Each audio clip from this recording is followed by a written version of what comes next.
মালদার ইংরেজবাজারে অটো চালকদের কাছ থেকে জোর করে টাকা তোলার অভিযোগ উঠেছে তৃণমূল পরিচালিত একটি অটো ইউনিয়নের বিরুদ্ধে। অভিযোগকারীর তরফ থেকে একটি ভিডিও প্রকাশ্যে আনা হয়েছে, যদিও এই ভিডিওর সত্যতা যাচাই করেনি বেঙ্গল টুডে।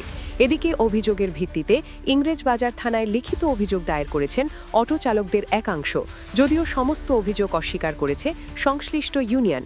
এদিন ঘটনার বিষয়ে অভিযোগকারী অটো চালক উজ্জ্বল তাঁতি বলেন, আমরা 45টা গাড়ি আমাদেরকে সাসপেন্ড করে দিয়েছে। আমরা বললাম 10 টাকা করে কিসের জন্য এটা, তোরা বলছে না 10 টাকা করে দিতেই হবে। আমি কেন দেবো?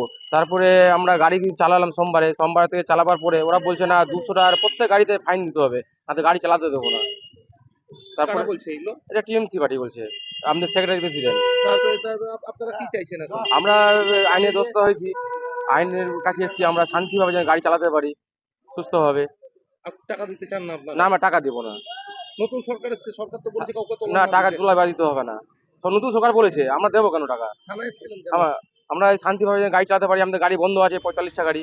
একই অভিযোগ করেন অটো চালক দীপক মণ্ডলও। কিছুদিন ধরে 10 টাকা করে কাটমানি টাকা নেওয়া হচ্ছে। কালকে আমি প্রশ্ন করলাম যে টাকাটা যে নেওয়া হচ্ছে কিসের জন্য নেওয়া হচ্ছে, আমাকে ডাইরেক্ট বলছে তোকে বলার মতো আমি যোগ্য মনে করি না, গাড়ি চালালে সোজা মতো চালা, নাহলে এখান থেকে বেরিয়ে চলে যা। তাই বললাম আমি তো গাড়ি মিউনিসিপ্যালিটিতে চালাচ্ছি, আমি ট্যাক্স দিলে মিউনিসিপ্যালিটিকে দেবো, আমি তোমাদেরকে কেন দেবো?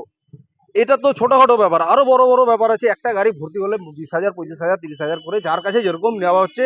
পুকুরিয়া মোড় থেকে গাড়ি টেনে এনে ভর্তি নেওয়া হচ্ছে ওই স্ট্যান্ডে, যেখানটাতে গাড়ি রাখার জায়গা নাই, অথচ ওখানটাতে বাইরে থেকে গাড়ি ডেকে এনে ভর্তি নেওয়া হচ্ছে। এগুলোর প্রতিবাদ করতে যাওয়াতে আমাদের মোটামুটি 40-45টা গাড়িকে বলেছে এখন তোরা 200 টাকা করে না দিলে গাড়ি চালাতে পারবা। কারা করেছে এটা? করেছে আমাদের অটো স্ট্যান্ডে যারা সেক্রেটারি আছে, ওরা টিএমসি পার্টি, আইএনটিটিইউসি। এবার আমরা জানতাম যে ওরা সরে গেছে, দেখছি না রেগুলার আসা যাওয়া চলছে, ওদের সাথে কথাবার্তা আছে। আর ওরা ওই একই রাজনীতি, নতুন সরকার আসার পরে বলা হয়েছিল কাটমানি টাকা নেওয়া বন্ধ করতে, কিন্তু এখনো অথচ ওরা কাটমানি নিয়েই যাচ্ছে। অন্যদিকে সমস্ত অভিযোগ খারিজ করে তৃণমূল পরিচালিত মালদা কোতোয়ালি অটো ইউনিয়নের সম্পাদক দীপু পোদ্দার বলেন, না এটা পুরোটাই মিথ্যে অভিযোগ করেছে ইউনিয়নের নামে। এটা পুরোপুরি ভিত্তিহীন।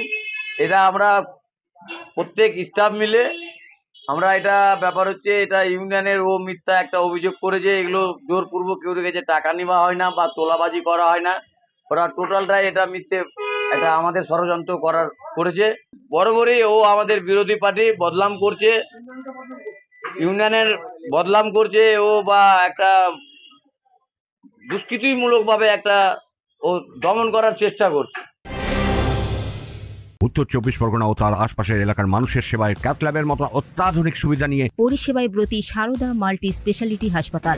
একই ছাদের তলায় মানুষ সাধারণ চিকিৎসা থেকে শুরু করে 24 ঘন্টা ক্যাথল্যাব, এমআরআই, সিটি স্ক্যান, এনআইসিইউর মতো সুবিধা এবার থেকে পেয়ে যাবেন সারদা মাল্টি স্পেশালিটি হাসপাতালে। প্রয়োজনে যোগাযোগ করুন 033-2592-0730, 2593-0730, 2593-3562 ও 9331275635 নম্বরে। আমাদের ঠিকানা royal park, Kalyani expressway, Barrackpore, Kolkata 7,01,021। Sarada multi speciality হাসপাতাল, পরিষেবাই হোক আমাদের মূল লক্ষ্য। এদিকে এই ঘটনাকে কেন্দ্র করে মালদার রাজনৈতিক মহলে শুরু হয়েছে চাপানোতর।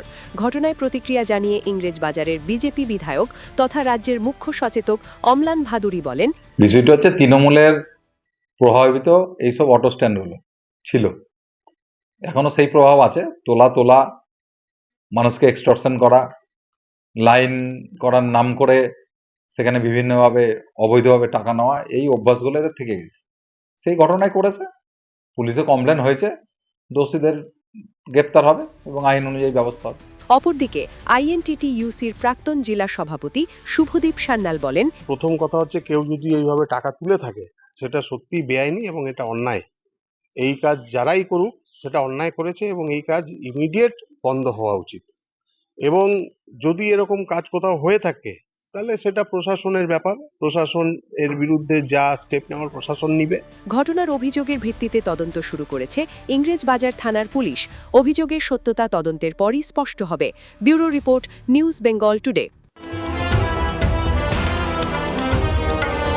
মেঘবেলা লাইভে আপনার পছন্দের টিভি চ্যানেলস সম্পূর্ণ বিনামূল্যে, শুধুমাত্র মেঘবেলা ব্রডব্যান্ডের কানেকশনের সঙ্গে। মেঘবেলা ব্রডব্যান্ড, বাংলার ঘরে ঘরে।